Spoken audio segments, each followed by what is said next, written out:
મારું નામ અજય છે, ઉંમર 26 વર્ષ. હું પ્રમાણિક છું અને છેલ્લા 2 વર્ષથી એક અમીર પરિવારની દીકરીનો ડ્રાઈવર છું.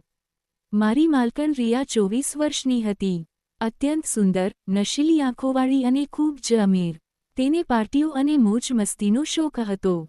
રિયા મને માણસ નહીં, પણ માત્ર ગાડી ચલાવવાનું એક મશીન સમજતી હતી. તે મારી સામે જોતી પણ નહોતી, બસ હુકમ આપતી હતી. આજ રાતની જ વાત છે.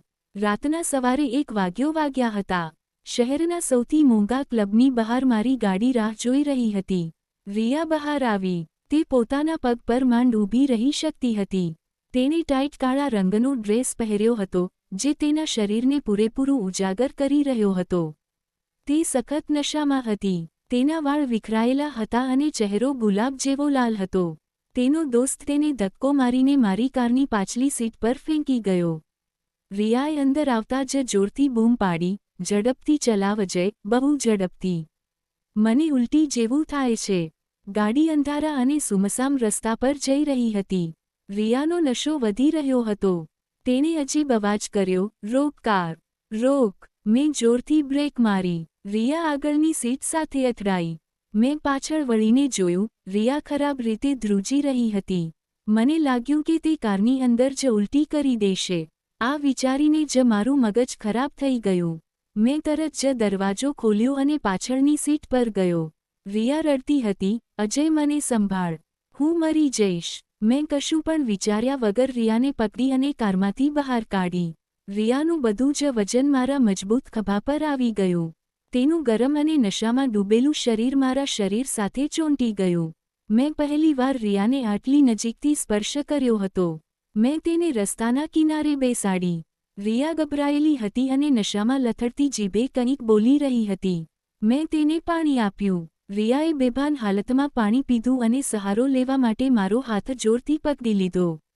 અંધારા રસ્તા પર દૂર દૂર સુધી કોઈ નહોતું. રિયાની માદક સુગંધ અને વાઇનની તીવ્ર ગંધ મને બેકાબૂ કરી રહી હતી. રિયાનો ચહેરો મારી ખૂબ નજીક હતો.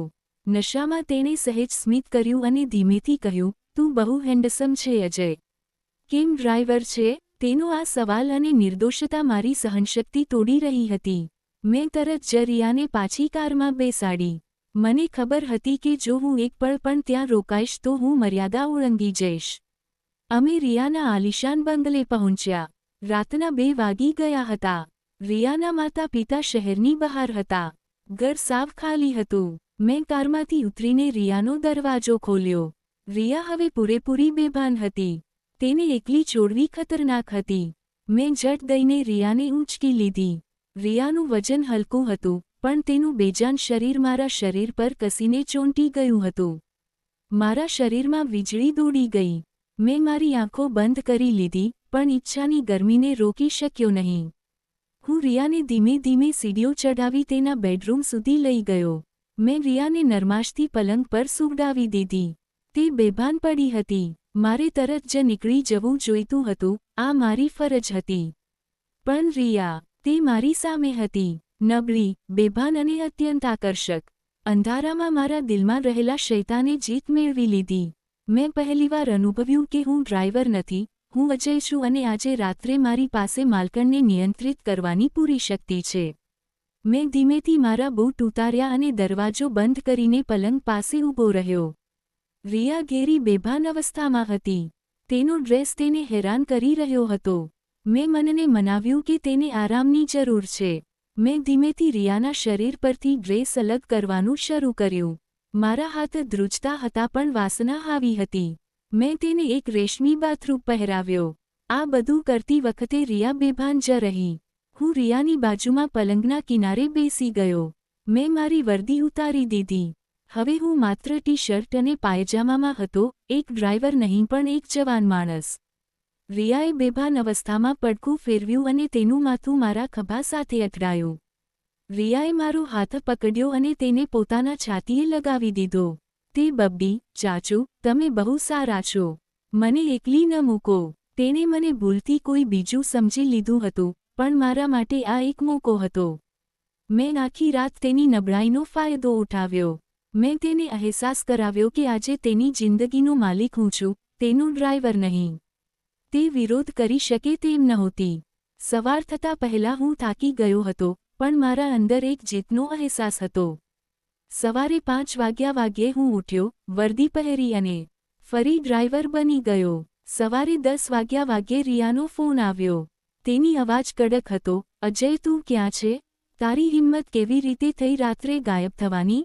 તેને રાતનું કંઈ જ યાદ નહોતું. મેં કહ્યું, મેડમ, હું તમને મૂકીને નીકળી ગયો હતો.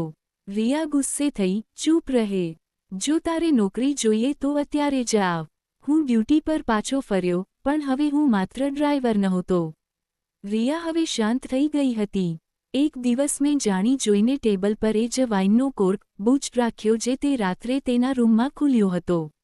રિયા તે જોઈને ચોંકી ગઈ. તેણે મને બોલાવ્યો, અજય, આ અહીં ક્યાંથી આવ્યું?